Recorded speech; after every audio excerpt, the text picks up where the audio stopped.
नमस्कार, news on India में आपका स्वागत है। आपके साथ मैं धर्मराज सिंह। दिल्ली के मुख्यमंत्री अरविंद केजरीवाल ने दिल्ली सरकार के वित्त पोषित 12 कॉलेजों के साथ बैठक की है।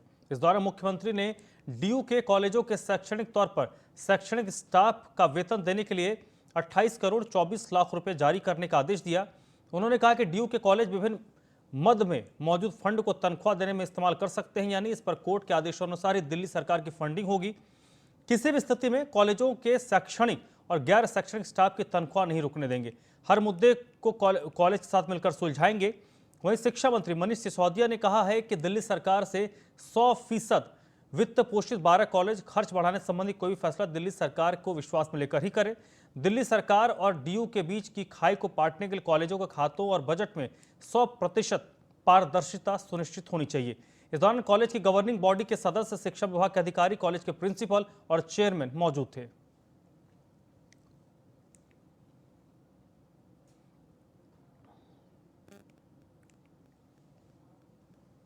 सेंट्रल डिस्ट्रिक्ट की एटीएस की टीम ने एक ऑटो लिफ्टर गैंग का भंडाफोड़ किया है। गैंग के पास से एटीएस की टीम ने दर्जनों गाड़ियां बरामद की हैं। इन गाड़ियों में क्रेटा, बलिनो, स्विफ्ट डिजायर जैसी महंगी गाड़ियां हैं। वह सेंट्रल डिस्ट्रिक्ट डीसीपी का कहना है कि एटीएस की टीम ने एक ऐसे ऑटो लिफ्टर गैंग का भंडाफोड़ किया है जिसमें 10 लग्जरी कार, एक कंट्री में पिस्टल, मेड पिस्टल, 2 लाइव कारतूस, एक स्कूटी मोहसिन नाम के शख्स के पास से बरामद की है। गैंग नई लेटेस्ट गाड़ियां चुराकर उनके चेसिस नंबर, इंजन नंबर और नंबर प्लेट जैसे सारे डॉक्यूमेंट तैयार करके मार्केट में बेच दिया करते थे। लेकिन सेंट्रल डिस्ट्रिक्ट के एटीएस की टीम ने इस गैंग का भंडाफोड़ किया है। एटीएस की टीम ने मोहसिन खान से पूछताछ की है, इसके पहले कितनी गाड़ियां चुरा कर ये लोग बेच चुके हैं।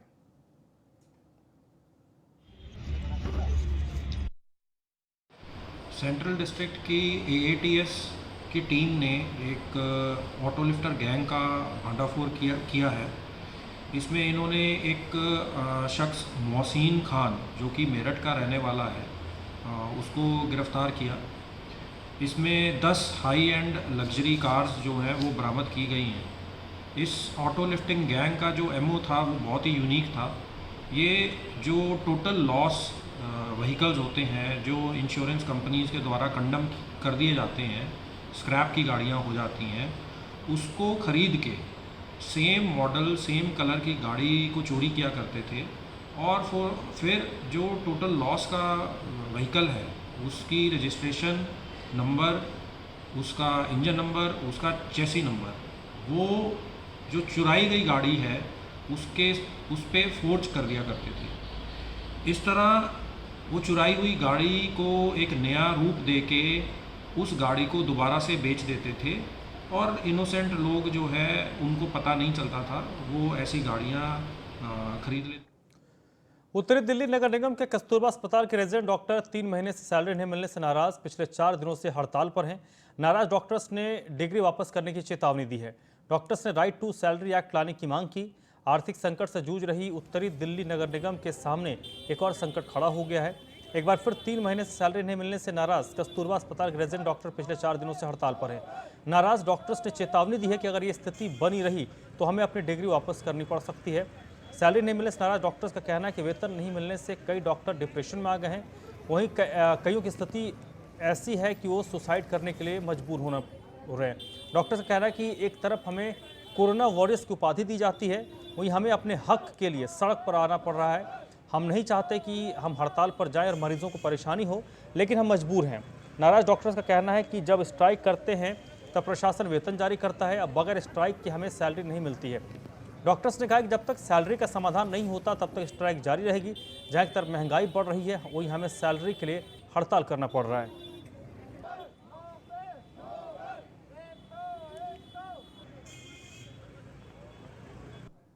पिछले दिसंबर से सैलरी नहीं मिली और ये एमसीडी में जो क्रोनिक डिजीज बन चुका है।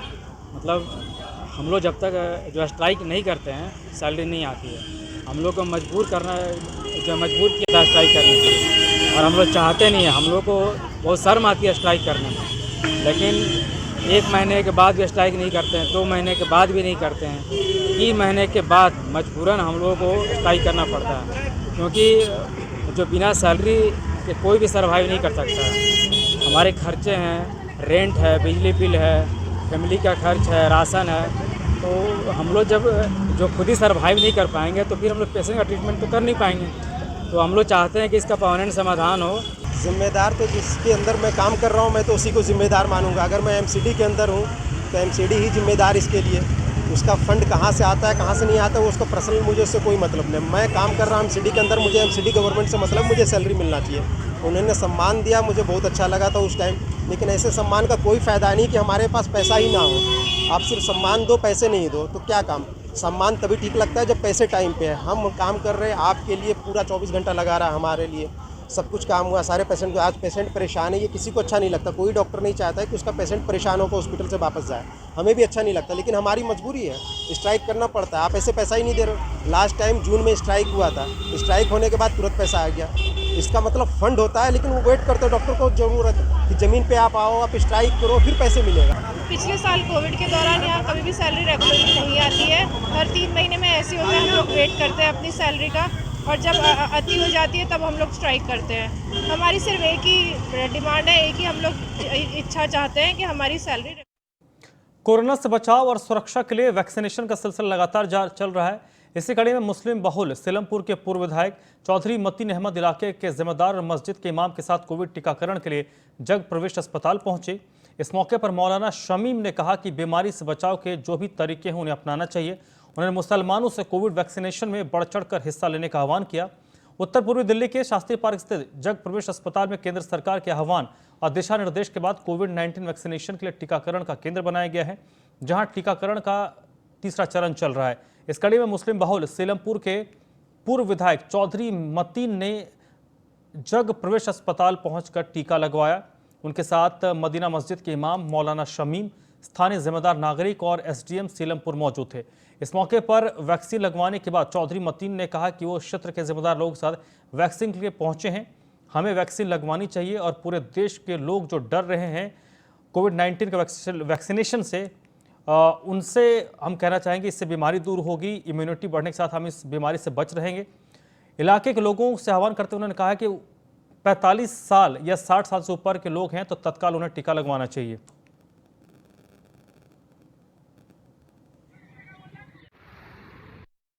हमारे जिम्मेदार लोग आज वैक्सीन के लिए आए हैं और ये वैक्सीन हमें लगवाना चाहिए। पूरे देश में लोगों को जो एक डर है कोविड-19 का, वो डर हमारा दूर हो जाएगा और इससे इम्यूनिटी बढ़ेगी और कोविड-19 से हम सब बचे रहें। सबको इसको लगवाना चाहिए। हमारे जिम्मेदार लोग आज वैक्सीन के लिए आए हैं और ये वैक्सीन, देखिए, ये एक वबाई बीमारी थी और अब भी चल रही है बीमारी। तो बीमारियों से हिफाजत के लिए हमारा इस्लाम भी ये बताता है कि जो भी उसके तरीके हैं उन तरीकों को अपनाना चाहिए। अगर ये कोविड-19 का इंजेक्शन लग रहा है तो हमें इसके ऊपर बढ़ चढ़ कर के हिस्सा लेना चाहिए, और ख़ास तौर पर वो लोग जो 60 साल से ऊपर पहुंच चुके हैं उनको तो फौरी तौर पर जो है इसका टीका लगवा लेना चाहिए। मैंने अभी टीका लगवाया है, मुझे कोई परेशानी नहीं है और मैं उम्मीद करता हूं कि और लोग भी इसमें टीकाकारी करेंगे और ज़्यादा से ज़्यादा अपनी सेहत की हिफाजत करें। उत्तराखंड के दर्जा प्राप्त राज्य मंत्री राजेंद्र अर्थवाल ने न्यूज़ वन इंडिया के असिस्टेंट एडिटर स्वाति चौरसिया से खास बातचीत की है। आप देख रहे हैं न्यूज़ वन इंडिया और मैं हूं स्वाति चौरसिया। आप सभी का स्वागत है। इस वक्त मैं मौजूद हूं दर्जा प्राप्त मंत्री उत्तराखंड के, जो हमारे साथ मौजूद हैं, राजेंद्र अर्थवाल जी। बहुत स्वागत है सर आपका न्यूज़ वन इंडिया पर। उत्तराखंड में अभी क्या हुआ हम सब ने ही देखा है। हालांकि सुगबुगाहट बहुत पहले से चल रही थी, लेकिन अब एकाएक जब 1 साल बचा था सरकार का उत्तराखंड में दोबारा चुनाव होने में, तब इस तरीके से बदलाव हुए। क्या कुछ कहेंगे? देखिए, हाल आला कमान का निर्णय वो सभी को स्वीकार होता है और पहले भी तपे हुए कार्यकर्ता, निष्ठावान कार्यकर्ता थे, संघनिष्ठ कार्यकर्ता थे, अब भी वही संघनिष्ठ और तपे हुए कार्यकर्ता हैं। और मैं समझता हूँ कि उन्होंने भी बहुत अच्छा 4 साल चलाया और ये 1 साल में ये फिर से सत्ता में लाएंगे, ऐसी मेरी शुभकामनाओं के साथ उम्मीद है। चुनौतियाँ सर कई होंगी, काफ़ी चुनौतियां होंगी, और क्योंकि 1 साल का समय है तो जाहिर सी बात है कि 1 साल के समय के अंदर ही काफ़ी कुछ करके दिखाना होगा और उसके बाद ही अगला इलेक्शन आ जाएगा। अगर यहाँ पर पूर्ति नहीं हुई उन चुनौतियों को, उनको पूरा नहीं किया गया, तो अगली बार चुनाव में आपको क्या लगता है कहीं ना कहीं मुश्किलें बढ़ेंगी और उन चुनौतियों को क्या पूर्ण कर पाएंगे वर्तमान के मुख्यमंत्री? देखो, कार्यकर्ता बेस पार्टी है, काडर हमारा है, और हमारे यहाँ कोई भी काम बूथ से शुरू होता है, और जब हमारा बूथ मजबूत तो निश्चित रूप से हमें सफलता मिलेगी। और हमारे कार्यकर्ताओं में कोई उत्साह की कमी नहीं है, हमारा सिस्टम में कोई कमी नहीं है, तो सफलता तो निश्चित रूप से मिलेगी ही मिलेगी। कुंभ मेले को लेकर के सर क्या कहेंगे? कुंभ मेला शुरुआत होने वाली है कुंभ मेले की, उसको लेकर के क्या कहेंगे? क्या कुछ तैयारियां? जाहिर सी बात है कि कोविड-19 के बाद से काफी तस्वीर बदल गई है, जहां पर श्रद्धालुओं का एक बड़ा जमावड़ा लगता है, चाहे हम बात करें प्रयागराज की और अब उत्तराखंड में। और प्रयागराज में जिस तरीके से भव्य उत्तर प्रदेश के मुख्यमंत्री योगी आदित्यनाथ ने पूरा कार्यक्रम का आयोजन करवाया था, उसी की ही तर्ज पर अब रखा जा रहा, वो एक पैरामीटर बन गया है कि वैसा ही कुंभ होना चाहिए। इस बार का कुंभ लेकिन कोरोना की वजह से कुछ अलग होगा, किस तरीके से देखते हैं आप इसको, क्या कुछ कहेंगे? देख लीजिए, इस बार तो एक तो सबसे खुशी की बात यह है कि इस बार हरिद्वार में जाम नहीं लगेगा। इतने पुल बन गए हैं राज्य सरकार और केंद्र सरकार के द्वारा कि जाम की समस्या जो रहती थी वो लगभग समाप्त की तरफ है। दूसरा, कुंभ बहुत अच्छा होगा, और अभी जो पारंपरिक होता था उसके साथ साथ अभी गौ का भी शाही स्नान होगा, गाय माता का। ये भी बड़ा एक आयोजन उसमें होने वाला है 12 से 26 तारीख तक, 12 अप्रैल से 26 अप्रैल तक। और इस तरह जो व्यवस्थाएं हैं वो भी चुस्त दुरुस्त हो रही हैं, और कुंभ सफलतापूर्वक होगा। क्या लगता है सर? देखिए, कुंभ में क्योंकि बड़ी संख्या में लोग आते हैं तो एक चुनौती है, क्योंकि जाहिर सी बात है कि कोरोना वायरस के बाद अब चाहे तमाम चीज़ें आ रही हैं सामने, कि नया स्ट्रेन भी सामने आ रहा है, लेकिन उसके बावजूद भी जब बात आस्था की आती है तो लोग इन सब चीज़ों को एक पल के लिए दरकिनार कर देते हैं। बड़ी संख्या में लोग पहुंचेंगे, कैसे, उसके लिए क्या क्या तैयारियां, कैसे निपटेंगे? अब तो ये जो कोविड है वो कम हो गया, वैक्सीनेशन भी लगने लग गया, लेकिन इससे पहले भी कुंभ के अलावा जो अन्य पर्व आते हैं हमारे, सोमवती अमावस्या हुई, या मकर संक्रांति हुई, या शिवरात्रि हुई, या होली दिवाली हुई, है जो भी हमारे पर्व हैं, एकादशी हुई, और अक्षय चतुर्थी हुई, संकट चौथ हुई, पंचमी हुई, इनमें भी कुंभ जैसी ही भीड़ होती है। 20-20, 30-30, 40-40 लाख लोग हरिद्वार में, ऋषिकेश में, गंगा में स्नान करते हैं। तो कोविड के टाइम में भी किया, तो वो उनकी महिमा है उस जल की, कि जो कोई रोग भी होगा वो भी दूर होता है। कोविड के टाइम पे तो सर रोक लगी हुई थी कि कोई जा ही नहीं सकता है जी, लेकिन उसके बाद जब खुला धीरे धीरे, लेकिन उस तब भी कहा था कि सतर्कता बरत के जाएं लोग। तो अभी भी कह रहे हैं हम तो सतर्कता बरत के जाएं, अभी ऐसा थोड़ा ना कह रहे कि आप मास्क न लगाओ या बिल्कुल। लेकिन सर एक पूरा जन सैलाब वहां पर आ जाएगा, किस तरीके से उसको आप हैंडल करेंगे? नहीं, ऐसा नहीं है, सब बहुत बढ़िया व्यवस्थाएं। अब तो घाट भी बहुत सुंदर, लंबे चौड़े, और पहले तो घर की पैड़ी ही होता था या थोड़ा इधर होता था, अब तो इतने घाट बन गए कि बड़ा आराम से स्नान होंगे। बहुत ही अच्छा बना, आप गए ही नहीं है शायद काफ़ी समय से, अब जाना, बहुत घाट बन गए। हाँ, और इसके अलावा सर सरकार में जिस तरीके से बदलाव हो रहे हैं, जल्द ही कैबिनेट का भी विस्तार होने जा रहा है, उसको लेकर के क्या कुछ कहेंगे, क्या उम्मीद है? और बाकियों का तो क्या, मैं अगर आपसे पूछूं कि क्या लगता है कि कौन सा कैबिनेट आपके मन के पास जो चाहेंगे कि आपको मिलना चाहिए, और क्या क्या आपके अलावा बाकी लोगों का कि क्या क्या है, कि क्या क्या चीज़ें होनी चाहिए? देखिए, ये मुख्यमंत्री जी का विशेषाधिकार है, ये उन्हीं से पूछें तो अच्छा है, लेकिन जल्दी ही विस्तार होने वाला है। कब तक हो सकता है, क्या अनुमान लगा सकते हैं? जाने, लेकिन मैं समझता हूँ इसी 1-2 दिन में हो जाएगा शायद।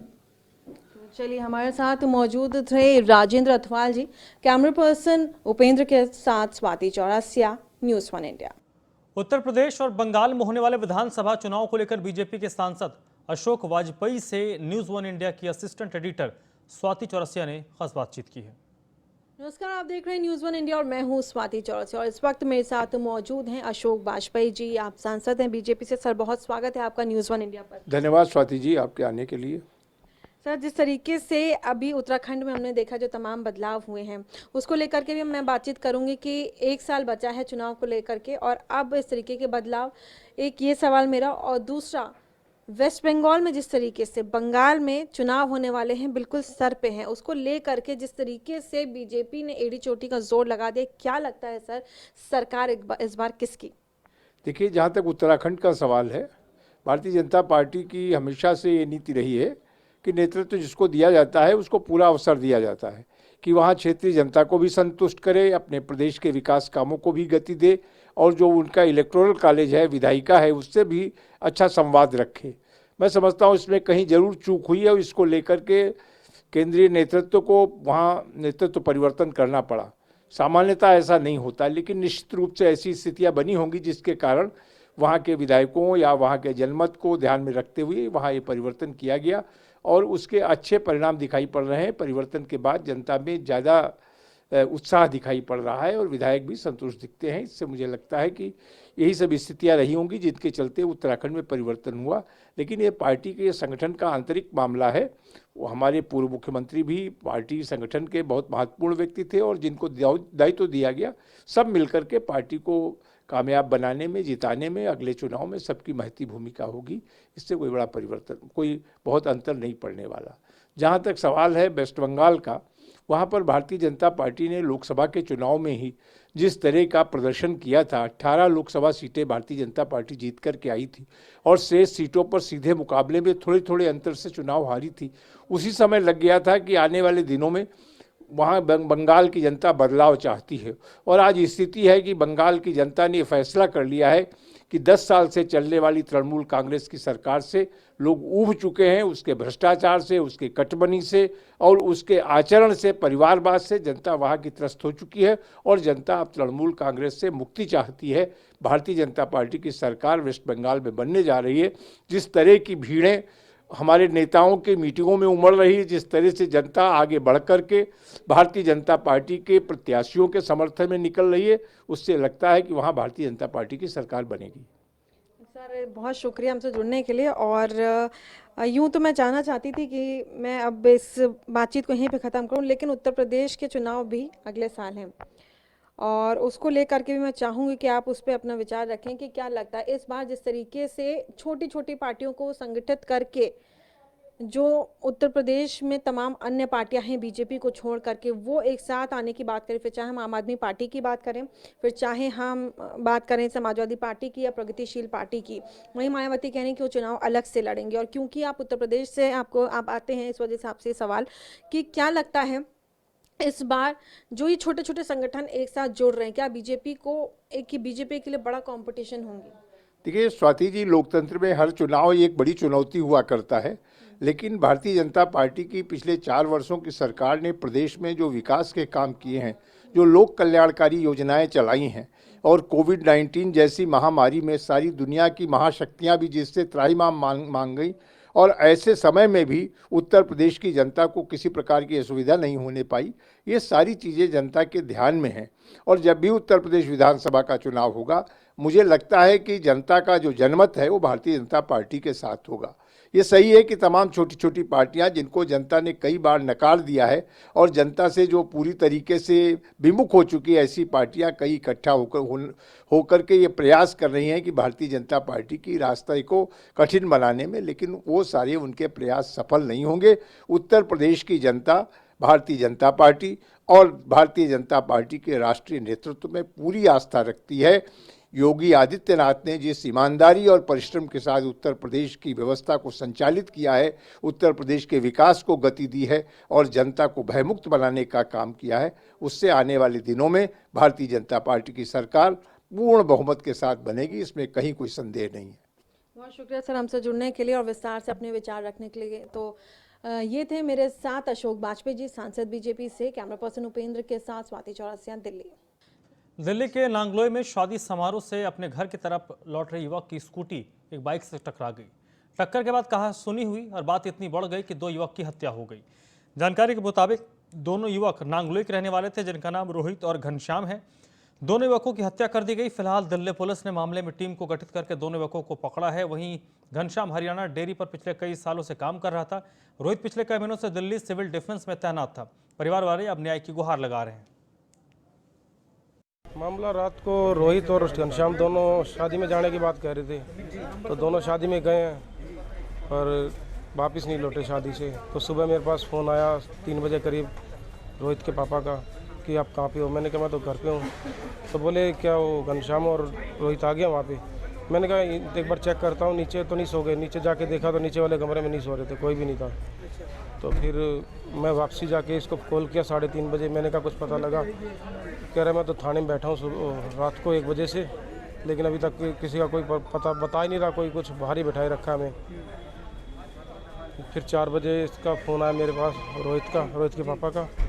बोले को ना किसी ने चक्कू मार दिए हैं, ये दिल्ली की कानून व्यवस्था है, चाकुओं से हमला कर दिया उस पर। और केंद्र सरकार द्वारा दिल्ली की जनता की शक्तियों को कम करने के लिए सीएम केजरीवाल लगातार विरोध कर रहे हैं। दिल्ली में कल कांग्रेस पार्टी भी इस कानून के खिलाफ जंतर मंतर पर विरोध प्रदर्शन करेगी।